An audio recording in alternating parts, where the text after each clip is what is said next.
Muito bom dia, está no ar o Visto de Fora. Habitualmente às sextas-feiras discutimos a atualidade com o Olivier Bonamici e a Begonha Inigas numa conversa moderada pelo Sérgio Costa. Bom dia a todos. Ora, viva. Muito bom dia. Bom dia, Visto de Fora, que é um programa que não faz greve, se me é permitida esta introdução, em dia de greve na função pública. Begonha, Olivier e Paulino, será que já damos este quadro de greves como algo adquirido? Imaginam há quanto tempo temos um cenário consecutivo de greve no país? Mesmo? Eu acho que desde 2011, 12, 13, quando foi o momento... Mas em continuidade desde o início de dezembro. Eu vi um gráfico hoje assustador das greves.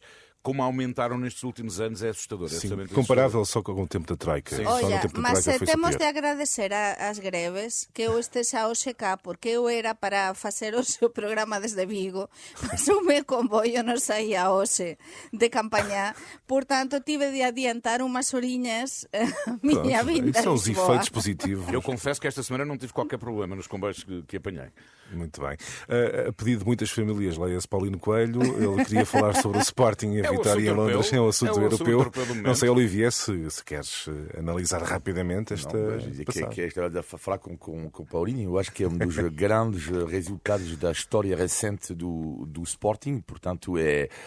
claro que é sempre positivo até para o futebol português. Eu fiquei satisfeito porque eu, uma coisa diferente, eu posso ter umas minhas preferências, mas sempre fui chauvinista português quando jogo um clube português, mesmo que não seja o meu. Com certeza. Desde que ganha Portugal estou contente. É uma salva de palmas, mas também para o Real Madrid. Atenção, porque esta semana o Real Madrid voltou a ser o Real. Portanto, salva de palmas para o Sporting e para o Real Madrid. A quem calha ao Benfica na Liga dos Campeões e ao Sporting na Liga Europa. Para mim é o Feyenoord. Veremos. Mais à frente vamos então fazer a análise da atualidade nacional, mas já a seguir olhamos em concreto para os temas que marcaram a atualidade internacional. Exatamente. O Visto de Fora é uma parceria Renascença Euronet, a rede europeia de rádios. Euronet Plus. A atualidade internacional, que foi dominada esta semana por uma nova sombra na banca, a recuperar receios de uma crise idêntica à de 2008, depois do colapso do Silicon Valley nos Estados Unidos. O Credit Suisse afundou na Bolsa. Rapidamente, as autoridades políticas e financeiras da Europa apressaram-se a garantir que não há risco de contágio. Olivier, é um facto que nenhum de nós aqui é economista. Por vezes é algo complexo abordar estes temas, mas terás ficado com a sensação de que, afinal, a tão falada segurança na banca internacional e, em concreto, a europeia, não é assim um dado tão adquirido?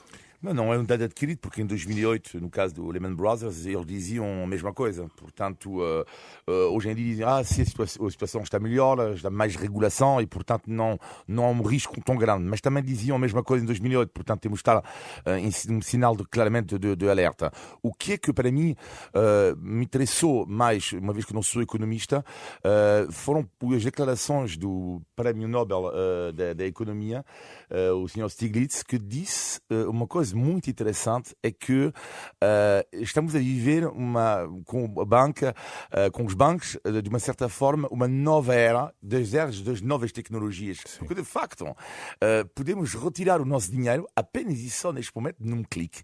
Num clique podemos retirar tudo e, de facto, estes movimentos de pânicos que há, eu acho que eles vão aumentar ao longo do tempo. E isso cria instabilidade na banca. Exatamente. E eu acho que isto é super interessante dizer que os bancos têm que se adaptar também a estas novas tecnologias. Begonha, como é que avalias a forma como as autoridades reagiram a estes sinais de instabilidade? As autoridades demonstraram imensa preocupação. Porque isto é o mesmo que quando acontece qualquer coisa nas nossas famílias e dizemos aos nosos filhos non acontece nada, calmos, tranquilos.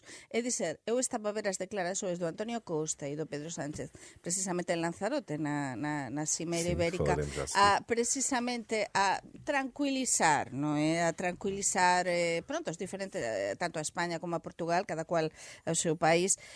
Mas é que realmente é para estar preocupado. Eu acho que nós somos meninos, non é? E então debemos estar preocupados porque en 2008 isto foi nos Estados Unidos, mas é que agora estamos a falar da Suíça. E estamos a falar da Europa. E estamos a falar dun momento moito máis complicado a nível internacional do que em Sim, 2008. com inflação, com preços altos, juros, Sim. juros não baixam. E depois é uma questão também interessante aqui, que é, eu acho que estamos a viver também uma fase de transição, que é, tivemos taxas de juros, e sabemos muito bem, porque em Portugal, sobretudo, é a taxa flexível, não é? Para as casas, e não a maioria não é taxa fixa.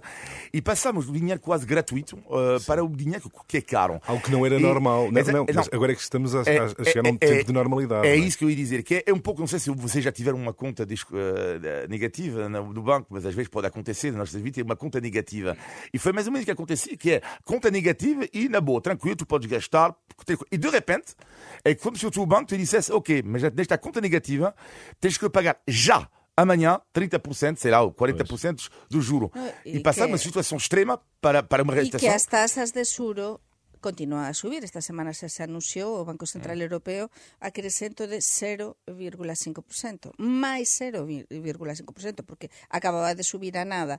Por tanto, que todo está relacionado e a situación é moito máis preocupante. Por tanto, eu acho que vamos falar disto con certeza nas próximas semanas. Begonha, há pouco estavas a falar da cimeira ibérica, luso-espanhola, desta semana, de onde surge uma nova promessa de concretizar a ligação ferroviária de alta velocidade Vigo-Lisboa. Há quanto tempo é que falamos disto? Há quanto tempo é que foi feita esta promessa?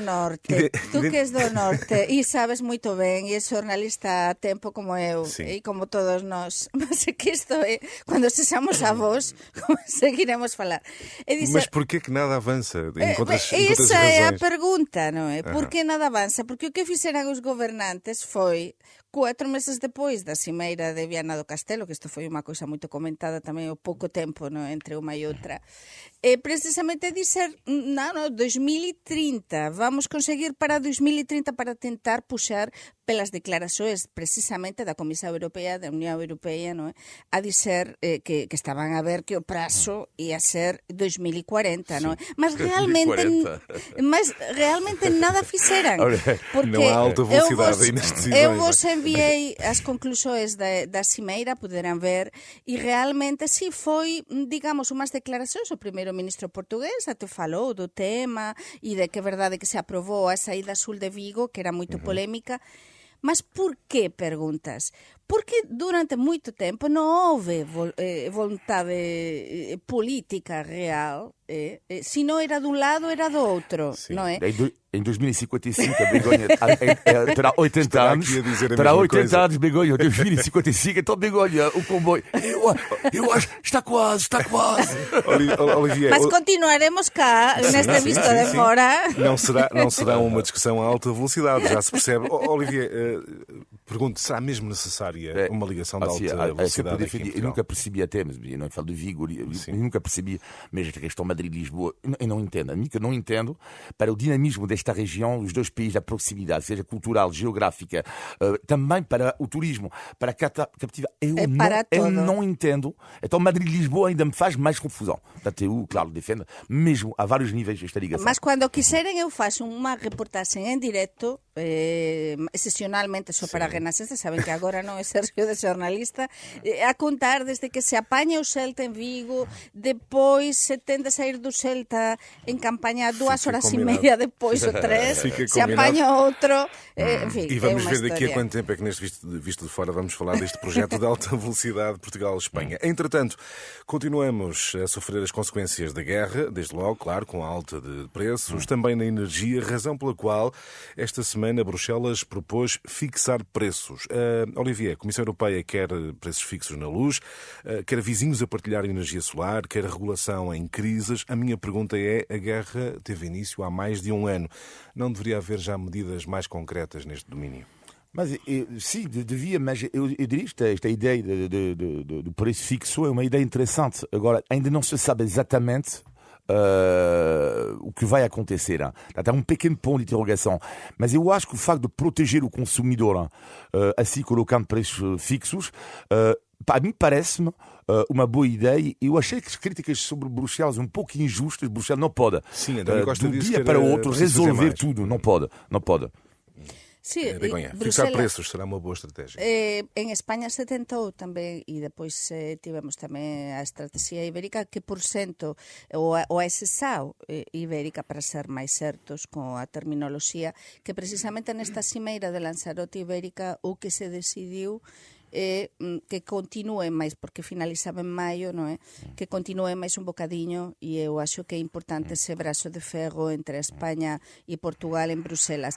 Mas Bruselas está para algo, non é? Bruselas está para tentar serir todo isto, mas sí, eu acho que é interesante un prezo fixo, porque como está a subir todo tanto, sino é que cos nosos ordenados, sobre todo nos países do sul da Europa, que realmente o que nos interesa a nos, non é? Estamos no sul da Europa, e coa taxa de inflación cada vez a crecer e cada día a crecer máis, sino é que vai ser prácticamente imposible para a maior parte das familias chegar a fin de mes. Veremos se E haverá das alguma empresas. medida mais concreta. Claro, claro.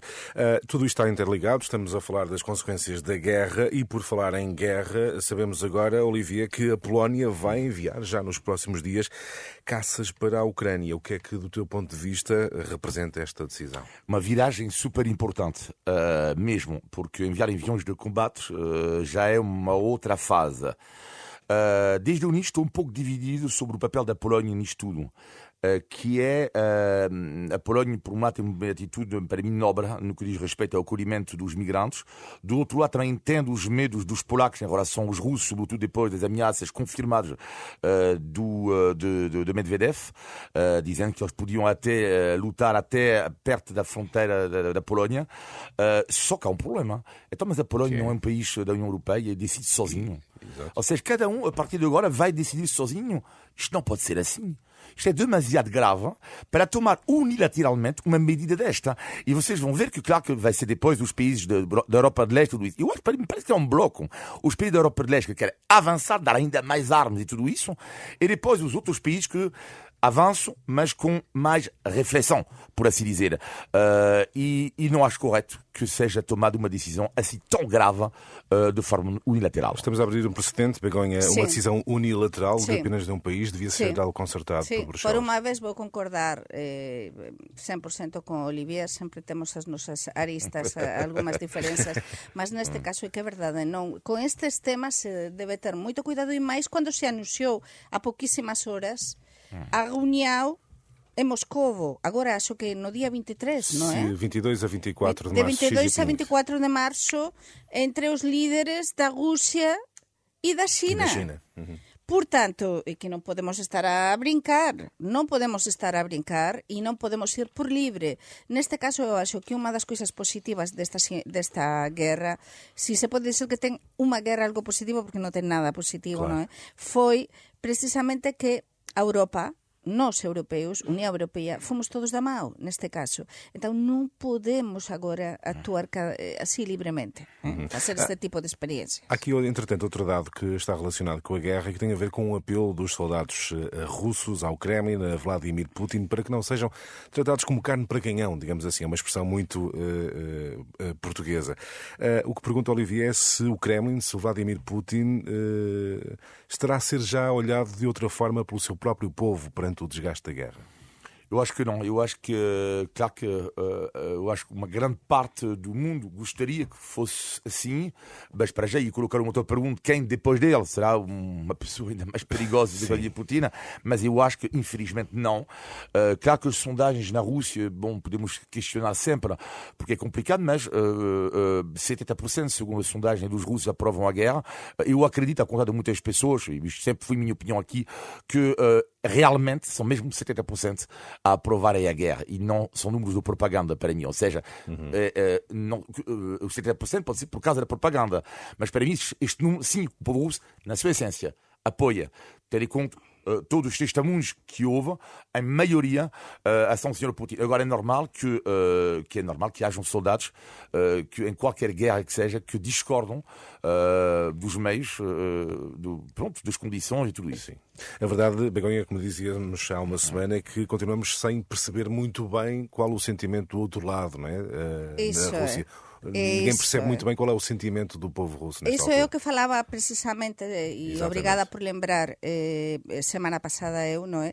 E eu continuo a pensar a mesma coisa, mas ter neste visto de fora e desde fora, estes sinais, olha, ainda que seja un 30%, imaginen que non é un 30 e un 40, un 40 e tal por cento, pois xa está a crecer o número de opositores ou de persoas que están a ficar fartas de todo isto. Entón, os propios soldados, se estiveren así, ou pelo menos parte do exército ruso, que é obrigado a ir a Ucrania e a combatir, e nas condições que parece ser que é así, que son obrigados a iren, portanto, isto é algo para ter en conta, imagino, que os comités internacionais dos diferentes países de defensa que estesen a acompañar isto tamén estarán a avaliar tamén estes dados, porque eu acho que debemos ter con algo positivamente avaliar estes dados, mas com muito realismo, com certeza. Já a seguir vamos analisar os assuntos nacionais que marcaram esta semana. O Visto Fora é uma parceria da Renascença com a Euronet, a rede europeia de rádios. Euronet Plus. E em tempo de guerra, vários militares, marinheiros portugueses recusaram-se a seguir na embarcação Mondego para uma missão de acompanhamento à passagem de um navio russo ao largo da Madeira, ao largo do Porto Santo. Serão alvo de processo disciplinar. O que pergunto, Olivier, é se de alguma forma este episódio é admissível num país da NATO nas atuais circunstâncias. Como é que olhas para este episódio que marcou a semana? Eu pensei, li, ouvi, pensei, e pronto, como temos que ter uma resposta sempre preto ou branco, eu vou responder como lá está, vou responder não sei. Não sei porque não sei sinceramente. Mas atenção, ter a humildade de dizer que não se consegue responder é uma virtude. Talvez hoje em dia, talvez seja. Mas eu diria que é o que me incomoda nisto tudo, que é de duas uma, ou é um problema de disciplina e é gravíssimo. Mas não é gravíssimo, é inacreditável, não há palavras. Agora, se de facto há um problema grave da manutenção dos barcos e está provado, já é outra história. Agora, o que as pessoas dizem, não, mas de qualquer modo, uma ordem é uma ordem. Mas espera aí, vocês sabem que eu gosto imenso, mas mesmo imenso, do Almirante Gouveia e Melo. Entrevista no Jornal de Notícia em 2021. Um militar tem que ou não cumprir sempre uma ordem. A resposta, nós militares portugueses, somos ensinados que há uma barreira ética. Se esta barreira ética for ultrapassada, podemos não cumprir a ordem. Fim da citação, Almirante Gouveia e Melo. A questão é que aqui não é um problema de barreira ética. Portanto, é claro que é uma situação diferente. Mas tudo isto para dizer que não podemos dizer sempre para um militar olha, eu estou a trabalho, olha, não há discussão. Mas espera aí, mas quais são as condições? Tem que haver limites. Mas tem que haver limites também. Pronto, neste caso não seria uma barreira ética, mas ok, vou morrer ou vou morrer para o meu país porque tudo isso, também, mas tem que haver, olha, os russos com Putin. Claro que as condições não têm nada a ver, não? Peço desculpa este paralelo, mas por que é que eles dizem? Eles dizem, ok, nós podemos morrer, apoiamos a causa, porque nos vídeos eles dizem isto. Caro Vladimir Putin, mas nós não temos munições, nós não temos nada. Portanto, um soldado também tem minimamente que haver condições. Agora, também não sei se é o caso. Se o navio está em boas condições ou condições mínimas. Mas deve abrir isto é que eu não sei. Mas por isso, eu não sei responder. Por isso sempre, como jornalista, sempre se deve avaliar tudo. E a resposta de Olivier foi muito inteligente no sentido de que non coñecemos toda a abrangência disto e realmente, con todo o que está a acontecer en xeral, porque estamos a falar de todas as greves, de todo isto, das condições das persoas, temos de ser críticos tamén e ecuacionar que realmente estes militares, as condições, se callar, dos barcos, teríamos de saber exatamente quais é que são as condições dos barcos. Temos que avaliar eventualmente se a política de cativações, de cortes, tem tido efeitos. Também está a ter efeitos nisto. E como tamén ten efeitos, eu desde logo non gostaba de estar no papel da Ministra da Defensa, que eu aprecio moito e a coñezo con anterioridade de outros momentos antes de ser ministra, e acho que é unha persoa moito, moito ben preparada, mas para ela realmente isto está a ser dificilísimo, porque estes cortes tamén chegaran á defensa desde há moitos anos se impuseran. E entón, neste caso, estes militares, é verdade, como dixía Olivier, se realmente é un tema de indisciplina, é gravísimo. Mas eu, dame a impresión non garanto, porque tamén non sei, mas dá-me a impressão que non é só um problema de indisciplina. E quanto às consequências para a imagem de Gouveia Mel, muito rapidamente, terá impacto do teu ponto de vista, Olivier, este episódio? A forma como ele respondeu, a forma como abordou a questão?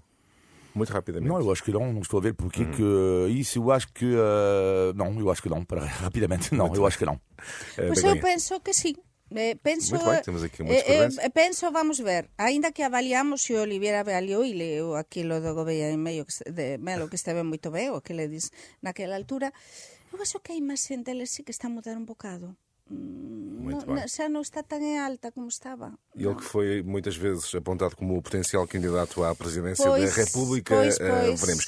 Por falar em presidência da República, na atualidade política, depois de Marcelo ter dito que a maioria socialista parece cansada, gasta, António Costa veio contrariar esta ideia, diz que quase todo o elenco de ministros é novo, não podem estar cansados. Como é que vocês interpretam esta troca de palavras que marcaram a atualidade política desta semana, Olivier? Minimizar também, eu continuo a dizer que eles adoram-se, eu acho que até eles fazem um esforço para não mostrar que até que ponto eles gostam um do outro. Mas eu não tenho dúvida nenhuma, gostam mesmo um do outro, o que por acaso acho positivo no ponto de vista da coabitação ou de dois homens que politicamente não pertencem à mesma família política, mas uma pequena parte. Agora, quando António Costa diz o governo não está cansado, eu concordo com ele, estou a ver a questão do cansaço. Agora, é normal, ele está no papel dele a dizer isto. Agora concordo com ele, no entanto, não está cansado, mas está desgastado. É uma nuance, mas ela existe. Sim. E os números mostram isso. As sondagens mostram que a imagem do governo atual está claramente desgastada. Mas, Olivier, não vou concordar contigo na primeira parte. É dizer, adoravam-se, necesitábanse, coñecíanse, costa alumno de Marcelo, esa cohabitação, exemplo mundial e exemplo europeu, que isso para a imagem de Portugal foi muito boa. Então notas aqui uma alteração no discurso de Marcelo Rebelo de Sousa, porquê? Sim, e isto foi desde a entrevista que avaliámos no outro dia, ao Mané de Carballo, Jornal Público, e ao Teixeira, a RTP. Por quê? Porque o Marcelo é muito inteligente e o Costa igualmente muito inteligente e muito esperto. Os dois são animais políticos. E acho que o Costa percebeu perfeitamente os recados do Presidente da República. E o Presidente da República aproveitou o palco e o timing que ele queria para mandar os recados que queria mandar. O goberno, neste momento, o goberno portugués está gastado, está desgastado, está canso, está nun momento... E se calhar cualquier outro goberno tamén estaría, porque o momento é dificilísimo. Depois dunha pandemia, tudo o que aconteceu, todas as crises internas... Mas é o próprio Marcelo que diz que ainda não há, que a alternativa à direita ainda é fraca, não é? Aí está a lançar essas mensagens como a dizer, olha, que ainda podem estar a tempo de procurar aqui, tentar, mas tamén está a lançar, porque o Marcelo lançou a mensagem para um lado e para outro, mas também lançou, evidentemente, para o governo, e por isso o Costa aproveitou também essa luva, não é? Aproveitou, pegou nela e disse, olha, não estamos cansados, Olivier, vamos continuar.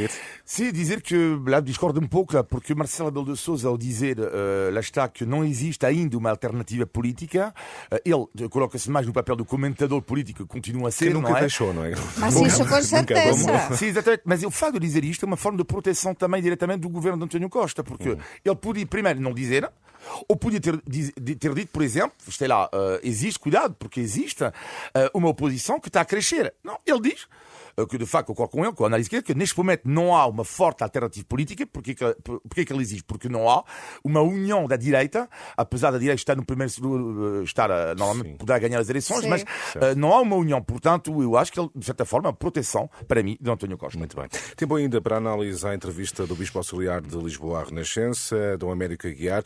Na passada semana, Olivier, foste ao crítico da forma como a Igreja reagiu ao relatório da Comissão de Acompanhamento dos Abusos, mas tivemos a garantia de que suspeitos serão afastados, haverá lugar a indenizações às vítimas. Temos aqui uma uma alteração, uma correção de caminho?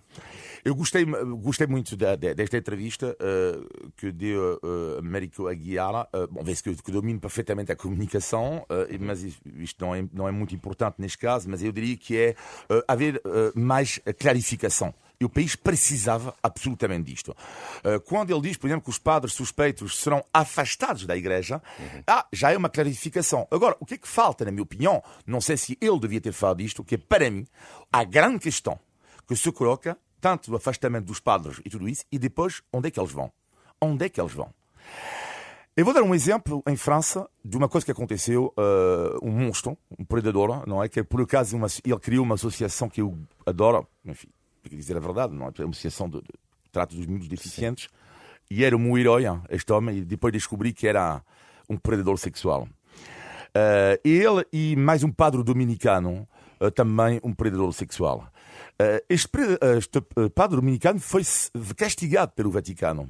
Foi castigado.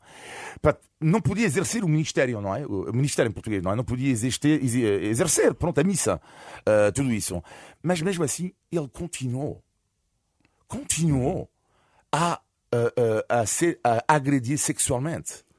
Portanto, a questão do afastamento ou da suspensão, o afastamento, ok, é uma decisão, mas depois, quem é que vai vigiar? Porque estamos a falar de predadores. E o predador não pode ficar livre. Porque, o quê? Tu vais fechar este homem num quarto, mas onde é que ele vai?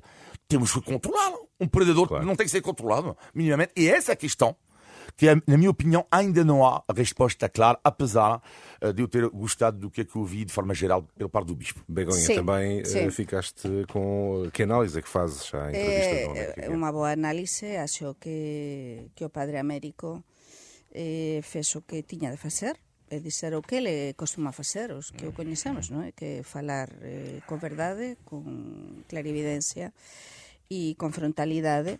Mas isto que comentaba Olivier é mesmo así, porque eu acho que a Igrexa agora é verdade que non é fácil, mas tende a ir máis para frente e dar respostas. E alén de dar respostas, de dizer serán afastados, onde que irán?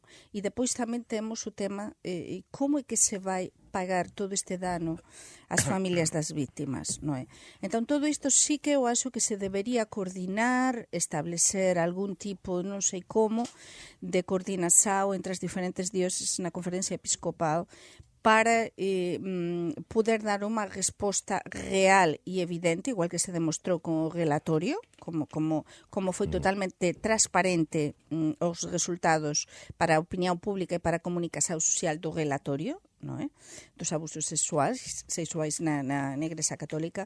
Neste caso, tamén se debe dar unha resposta uniformizada por parte da Igrexa portuguesa de onde que van onde que se afasta aos maltratadores e depois que soluço se dá tamén ás familias das vítimas. Muito bem. Muito bem, agora faltam 14 minutos para as 11. Está na altura do índice de tugalidade, que hoje é muito especial, já vos digo porquê. Vamos a isso. Ui. Índice de tugalidade. Eu vou ganhar. Desta vez vou ganhar. Um gol do meio campo. Mas tu tens ar disso, deixa ver. Bom, hoje este índice de tugalidade foi simpaticamente enviado pela Manuela Veiga, que é de Portimão, e Olá, diz que Manuela. ouve sempre o Visto de Fora. Muito obrigado, Manuela. Obrigado. Um grande beijinho para si. Obrigada, Manela, Muito obrigada. obrigado. E pergunta à Manuela se vocês costumam puxar as orelhas à cama. Puxar É as dizer, orelhas se da cama. costumamos ficar, que nos custa muito Puxar. acordar e não? É não querer se levantar da cama. Não Não. querer, não. Puxar as orelhas da cama. Caramba. Está Peraí. Olivier a tentar assim a pensar. Puxar as orelhas. Podia ser puxar as orelhas. Boa tarde. Assim, olha, boa tarde. Que puxar as orelhas da cama. Portanto, Manuela já viu, já Não causou sabemos, pânico. Já Manela, causou não pânico. sabemos, não Ai, ai, sabemos. É uma atitude um bocadinho preguiçosa. Porque em vez de fazer a cama, puxa-se as orelhas à cama. Ou seja, agarra-se nos lençóis e nos cobertores e De pumba. qualquer maneira. Ah, eu faço Por isso. cima e é como se estivesse tapar. feito. Portanto, é facer a cama de qualquer maneira. É fazer Exato. conta. O que faço, É só puxar- é só o que puxar facen os meus fillos, así, a correr, non é? Exatamente, é isso mesmo. Caramba. Vou empregar isto xa depois. Manuela, muito Simpático. obrigado pela sua sugestão. Ela enviou-me até aí Obrigada, mensagem privada obrigada. no Zero, Facebook, zero. ou no Instagram, foi no Instagram. E se quiser enviar as suas sugestões, pode fazê-lo para paulino.coelho@rr.pt. Então, 1, 2, 3. Índice de Tugalidade. Falta-nos apenas o positivo e o negativo da semana. O teu negativo, Begonha. Pois o negativo ten a ver que a súa vez tamén é algo positivo, mas está a ser negativo na miña forza física, non é? Como é que eu me encontro, que tanta viaxe entre a Galiza e entre Portugal, realmente estou a ter unha visión moito obxectiva, porque realmente estou nos dois lados e estou a conseguir acompañar tudo e a facer tudo. Mas a Begoña está a ficar físicamente, que vou precisar dos consellos dos ouvintes, a ver que vitamina me recomendan que eu tome para aguantar tudo e, sobre todo, que como non temos esas boas comunicacións, non dá para ir de carro, pues sería carísimo ir e voltar todas as semanas. Mas, como non temos unhas boas ligações entre a Galiza e Portugal, non é? E se demora tanto, é realmente moito cansativo entre Lisboa e Vigo. Por tanto, eu peso desde cá os nosos ouvintes que me dean consellos que o que posso eu comer para poderme sentir con máis vitalidade. O teu negativo, Olivier? O meu negativo tem a ver com, não gosto nada dos, mas não sou em Portugal, mas vivo em Portugal, dos vouchers em Portugal. Nunca funciona. Aqui, isto é uma vergonha. Eu apelo até o Azaia eu. Quando alguém te oferece um voucher, nunca funciona. Ou seja, às vezes tu vais dizer, olha, fim de semana tal, boa tarde, eu tenho um voucher. Peço desculpa, mas este fim de semana não dá com as vouchers. Ou seja, nunca dá o voucher. E depois o que é que as pessoas fazem? Ficam em casa com os vouchers. E às vezes nem são usados. É verdade. Que é um excelente negócio, não é? E para mim, um negócio que devia ser mais pensado, ou investigado, numa palavra forte, para te dizer, sim, devia haver mais controle, porque isto não é normal, porque depois vão-te colocar 50 condições, 70 condições, e depois, finalmente, o que é que tu fazes? Tu não usas o voucher. Muito bem. Vamos ao positivo, Begonha. Pois o positivo é unha colega nosa da Renascença que se chama María João Costa. María João Costa, que é editora de Cultura da Renascença, que alén diso é grande amiga, é unha das grandes xornalistas desta radio, é editora de Cultura e faz un programa desde há moito tempo de cultura. Aceitou o meu convite para ir até Vigo, ir un día e voltar noutro, todo isto que estamos a contar, tanto quilómetro, para acompañar un evento noso da Eurorexión Galiza Norte de Portugal sobre os camiños de Santiago portugueses. Os traballos que fez para a Renascença foran óptimos e, sobre todo, foi para min unha alegría poder partillar con xornalistas portugueses tamén as iguarías, Olivier e Paulino, Se tivesse convidado tamén era positivo. Vigo, as iguarías depois, porque non só é traballo, do máis típico de Vigo, e de coisas así boas. Tais como. Olha, ir à pedra, não conheces a pedra, Sim, Sérgio? sim. Espetacular. Cada vez que me lembro que andei quilómetros para descobrir a pedra, que era Pô, afinal uma galega. ruazinha nas traseiras do hotel onde eu estava.